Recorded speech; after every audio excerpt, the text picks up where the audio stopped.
Something happened inside your body this morning between the moment you opened your eyes and the moment you sat down to eat. Your adrenal glands released a surge of cortisol into your bloodstream. Your liver responded by dumping stored glucose into your blood. Your heart rate increased, your blood pressure climbed, and your blood sugar rose before you put a single thing in your mouth. This is called the cortisol awakening response. It happens every morning. It's your body's natural alarm system, preparing you for the physical and mental demands of the day ahead. In a healthy person, it's a smooth, controlled process. Cortisol rises, glucose rises, insulin steps in to manage it, and the system stabilizes within an hour or so. But here's what most people don't know. The first meal you eat after that cortisol surge lands in a hormonal environment that amplifies its effect on your blood sugar more than at any other time of day. If that first meal is high in refined carbohydrates, and for millions of people it is, you're pouring glucose on top of glucose. You're forcing your pancreas to produce a massive insulin response at the exact moment your body is already managing a cortisol-driven glucose surge. And the result is a blood sugar spike and crash that sets the metabolic tone for the next 12 hours. Breakfast isn't the most important meal of the day. It's the most metabolically sensitive. And the standard Western breakfast, the one most of us grew up with, is the worst possible thing you can eat during that window. In this video, I'm going to explain exactly why the morning hormonal environment makes breakfast so consequential, which common breakfast foods are doing the most damage, and what to eat instead to stabilize your blood sugar for the entire day. This is the blood sugar mistake that most people make every single morning without realizing it. Hi, I'm Dr. Alex. I'm an emergency medicine doctor, and after nearly 10 years in the AANDE, I've seen what happens when blood sugar dysfunction goes unaddressed for years. Diabetic emergencies, heart attacks in patients with undiagnosed insulin resistance, strokes triggered by metabolic stress that had been building silently. What I've come to understand is that the metabolic patterns that produce those emergencies don't start with dramatic events. They start with daily habits repeated thousands of times that push the body's glucose regulation further and further out of balance. Breakfast is one of those habits, and for most people, it's the one doing the most harm. My mission now is to help people understand these patterns before they become crises. If you're watching this, you're already taking your health more seriously than most people ever will. And I want to make you a promise. I promise to keep creating the most helpful science-backed videos I possibly can, grounded in real research and real clinical experience, to help you prevent the diseases I see in the emergency department every single day. All I ask is that you give this channel a chance. Hit the subscribe button and the like button right now. If you get to the end of this video and you haven't learned something new, feel free to unsubscribe. No hard feelings at all. But if you give me your attention, I'll give you everything I've learned from over a decade in medicine. So please subscribe, like, and let's get into this. To understand why breakfast is so metabolically sensitive, you need to understand what's happening inside your body in the 30 to 60 minutes after waking. This is the window that determines how your blood sugar behaves for the rest of the day, and almost nobody talks about it. Between approximately 4 a.m. and 8 a.m., your adrenal glands produce a natural surge of cortisol. This is the cortisol awakening response, and it's one of the most predictable hormonal events in the human body. Cortisol serves as your body's biological alarm clock. It raises alertness, mobilizes energy, increases heart rate, and prepares your brain and muscles for the demands of waking life. One of the primary effects of this cortisol surge is on your liver. Cortisol signals the liver to release stored glucose into the bloodstream through a process called hepatic glucose output. This is why your blood sugar is often higher first thing in the morning than at any other time of day, even though you haven't eaten for 8 or more hours. The medical term for this is the dawn phenomenon, and it's entirely normal. Your body is fueling up for the day. But here's the critical piece that changes everything. Cortisol also temporarily reduces insulin sensitivity in your cells. This is by design. In the early morning, your body wants glucose to be available in the bloodstream for your brain and muscles, not rapidly shuttled into storage. So it makes the cells slightly more resistant to insulin signal, which keeps glucose circulating longer. In a healthy person with good metabolic flexibility, this is a seamless process. Cortisol rises, glucose rises, insulin sensitivity dips temporarily, and then everything normalizes within an hour or two. No drama, no spikes, no crashes. But when you pour a high carbohydrate breakfast on top of this already elevated hormonal state, everything changes. Imagine the scene. Your blood sugar is already elevated from the cortisol-driven hepatic glucose dump. Your insulin sensitivity is temporarily reduced, and then you eat a bowl of cereal with semi-skimmed milk and a glass of orange juice, or toast with jam and a coffee with sugar, or granola with honey and dried fruit, or a pastry from the coffee shop on the way to work. All of these breakfasts deliver a rapid bolus of refined carbohydrates that gets absorbed quickly into the bloodstream. Glucose spikes sharply. But because your cells are already in a cortisol-induced state of reduced insulin sensitivity, the normal amount of insulin isn't enough to clear this glucose load efficiently. So your pancreas overcompensates. It releases a massive surge of insulin, far more than it would need to produce for the same meal eaten at lunchtime or dinner. This creates the first spike and crash of the day. The excessive insulin overshoots. Blood sugar plummets within 2 to 3 hours of eating. And now, by 10 or 11 a.m., you're in a reactive hyperglycemic state. Your blood sugar is lower than it was before breakfast. Your brain is foggy. Your energy has collapsed. You're irritable. You're craving sugar or caffeine or both. And the only way your body knows to fix it is to eat more carbohydrates, which triggers another spike, another crash, and another cycle. This is the blood sugar roller coaster, and it is initiated by the very first thing you eat. Research published in the journal Diabetologia has demonstrated that the glycemic impact of food consumed in the morning is significantly greater than the impact of the same food consumed later in the day, precisely because of the cortisol-mediated reduction in morning insulin sensitivity. Your breakfast isn't just food, it's food landing in the most hormonally volatile metabolic window of the 24-hour cycle. The damage from a poor breakfast doesn't end at the mid-morning crash. What happens next is a metabolic cascade that shapes your blood sugar, your energy, your hunger, and your hormonal state for the next 12 hours. After the mid-morning crash, you eat again, usually something carbohydrate heavy because that's what your body is craving. Glucose spikes again, insulin surges again, and by early afternoon, you crash again. This is the 2 p.m. slump that virtually everyone experiences, but nobody connects back to what they ate at 7 a.m. Each spike crash cycle does several things simultaneously. First, it trains your pancreas to overproduce insulin, which accelerates the development of insulin resistance over time. Second, it keeps cortisol elevated because each blood sugar crash is a physiological stress event that triggers a cortisol response. Third, it drives fat storage because every time insulin spikes sharply, your body shifts into storage mode, directing excess glucose into fat cells, particularly visceral fat around the organs. And fourth, it dysregulates appetite hormones. Ghrelin, the hunger hormone, surges after each crash. Leptin, the satiety hormone, gets suppressed. You feel hungrier throughout the day than you would have if your blood sugar had been stable from the start. Research published in the American Journal of Clinical Nutrition has shown that people who experience large postprandial blood sugar spikes at breakfast consume significantly more total calories throughout the rest of the day, even when they don't intend to. The morning spike literally reprograms your appetite for the next 12 hours. This is why breakfast is not just another meal, it's the metabolic primer. Get it right, and the rest of the day flows smoothly. Get it wrong, and you spend the entire day chasing stability you lost at 7 a.m. Let me walk you through the breakfasts that millions of people eat every morning, believing they're making a reasonable or even healthy choice, and explain why each one is particularly harmful in the morning hormonal window. Breakfast cereals, even those marketed as whole grain or high fiber, are predominantly refined carbohydrate.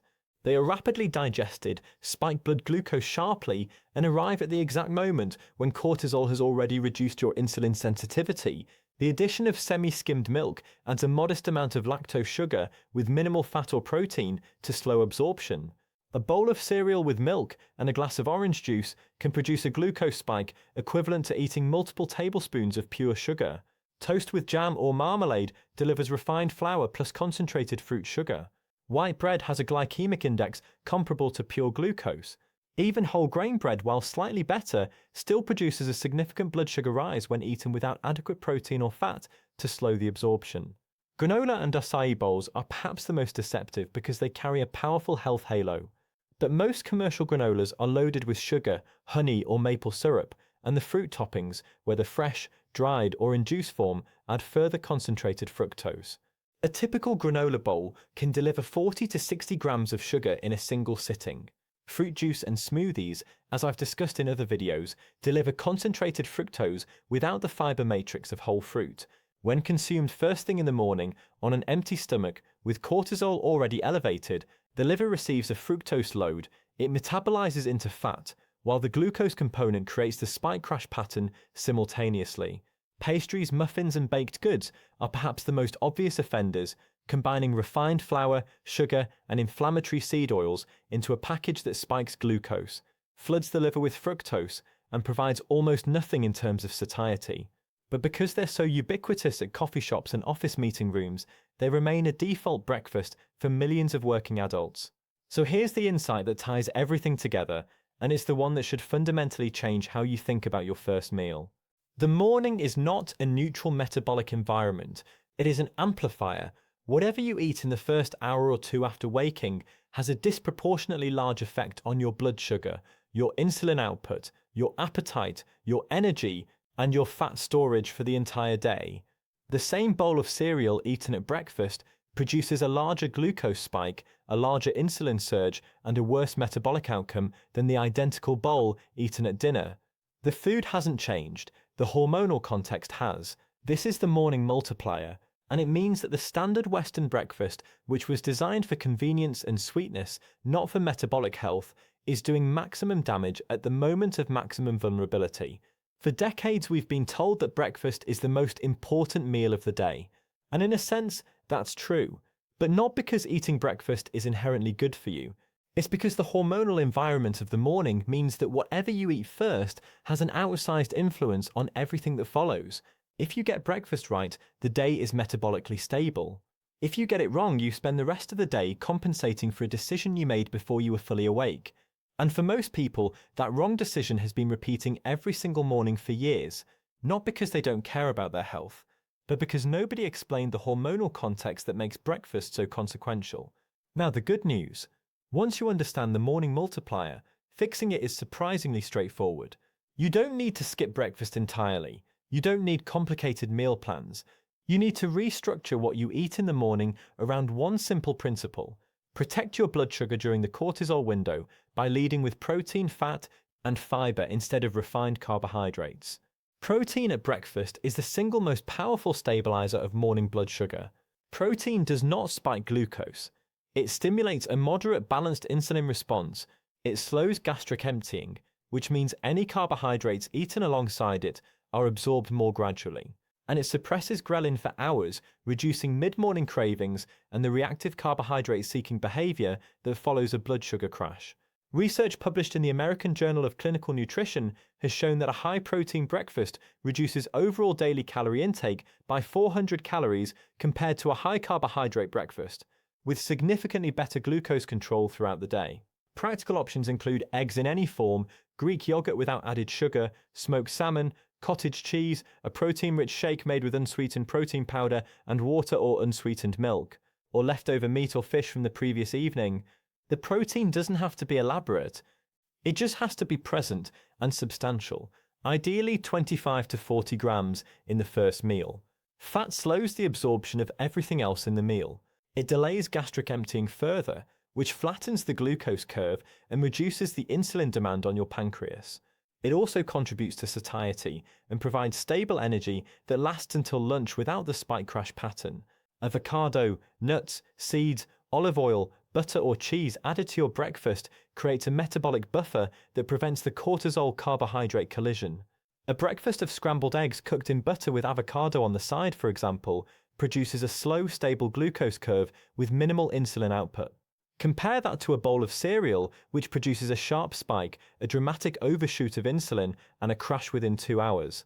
The calorie content might be similar, the metabolic impact is entirely different. If you want to include some carbohydrates at breakfast, a slice of whole grain sourdough, some berries, or a small portion of oats, eat them after the protein and fat, not before. Research published in Diabetes Care has shown that the order in which you eat macronutrients significantly affects the postprandial glucose response, Eating protein and vegetables first, followed by carbohydrates, reduces the glucose spike by up to 73% compared to eating the carbohydrates first. When protein and fat reach the stomach first, they slow the absorption of carbohydrates that follow. This is a simple free intervention that requires no special food, just a change in sequencing. As I've covered in depth in other videos, fruit juice is concentrated fructose without fiber. In the morning cortisol window, it delivers a fructose load directly to the liver while simultaneously spiking blood glucose with its glucose content. Replace it with water, herbal tea, or black coffee. If you want fruit, eat a small portion of whole berries, which have the lowest glycemic impact and deliver their sugar with intact fiber. A handful of blueberries or strawberries alongside eggs and avocado is metabolically worlds apart from a glass of orange juice alongside cereal. Even a brief walk of 10 to 15 minutes after breakfast significantly reduces the postprandial glucose spike by activating your muscles, which pull glucose from the bloodstream independently of insulin. This is particularly powerful in the morning because you're counteracting both the cortisol-driven glucose elevation and the meal-driven spike simultaneously. If you prefer to move before eating, a short walk or light exercise can help clear some of the cortisol-driven glucose before food arrives, creating a cleaner metabolic starting point for your first meal. And one essential note, if you're currently taking any medication for blood sugar, blood pressure, or any other condition, do not make dramatic changes to your diet or eating schedule without discussing it with your doctor first. The dietary changes I've described are designed to complement medical treatment, not replace it. In the emergency department, I see the downstream consequences of years of blood sugar dysregulation, the type 2 diabetes that seemed to appear suddenly but had been building through daily insulin spikes for a decade, the cardiovascular events in patients whose only metabolic red flag was a fasting glucose that had been creeping upward for years, the fatigue, the brain fog, the weight gain, the mood instability, all of which trace back to a blood sugar pattern that was set in motion every morning at the breakfast table. The patients who make the most dramatic improvements in their metabolic health are often the ones who change breakfast first. Not because breakfast is the only meal that matters, but because it's the meal with the highest hormonal leverage. When the morning is stabilized, the cravings diminish, the energy holds, the afternoon crash disappears, and the cumulative insulin load across the day drops significantly. I've seen patients reduce their fasting blood glucose, improve their HbA1c, and lose visceral fat simply by restructuring what they eat in the first hour of the day. That's how powerful the morning multiplier effect is. Here's what I want you to take from this video. Your body is not a machine that processes food the same way regardless of when you eat it. It's a rhythmic biological system governed by hormones that change throughout the day. The morning is the highest stakes metabolic window because cortisol, glucose, and insulin sensitivity are all in flux simultaneously. What you eat during that window has an outsized influence on your blood sugar, your energy, your appetite, your fat storage, and your long-term metabolic health. The standard Western breakfast was not designed with this biology in mind. It was designed for convenience, for taste, and for marketing. And it has been quietly accelerating metabolic disease in millions of people, one morning at a time. You can break that pattern tomorrow morning. Lead with protein. Add healthy fat. Push carbohydrates to the end or remove them entirely. Replace juice with water, and move your body after you eat. These are small changes with enormous cumulative impact, because every morning you get right is a morning your metabolism heals instead of deteriorates. The blood sugar mistake is simple and it's everywhere. Millions of people wake up into a hormonal environment where cortisol has already elevated their blood sugar and reduced their insulin sensitivity, and then they pour refined carbohydrates on top of it.